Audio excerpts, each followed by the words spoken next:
ging een dagje naar de stad, ofschoon ik er niks te zoeken had.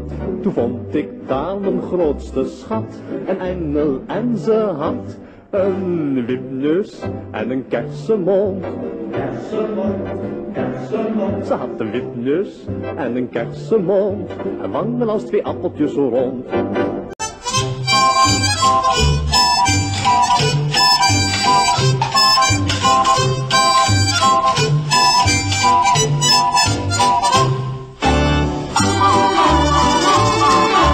Nooit vergeet ik deze dag, haar stem was als een lentelach. Van alle meisjes die ik zag, was geen zo lief als zij, met haar wipneus en een kersenmond.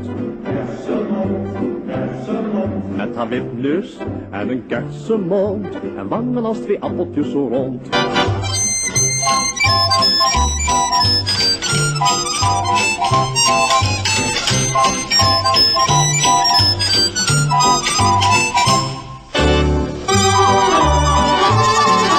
Ik wou niet laat naar huis toe gaan, maar kon die schat niet laten staan.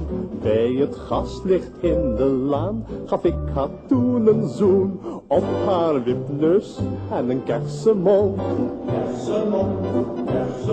Op haar wipneus en een kersenmond en wangen als 2 appeltjes zo rond. In ons huisje op de hei, er kwamen op een dag in mei een paar leuke kleuters bij. Ze hebben alle 2 een wipneus en een kersenmond. Ze hebben een wipneus en een kersenmond en wangen als 2 appeltjes zo rond.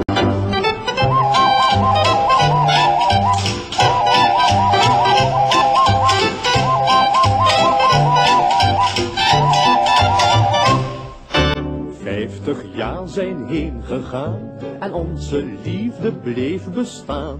Op ons bankje in de laan kijk ik nog even graag naar haar wipneus en een kersenmond.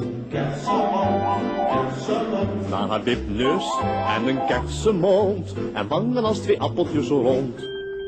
Wangen als 2 appeltjes zo rond. Wangen als 2 appeltjes zo rond.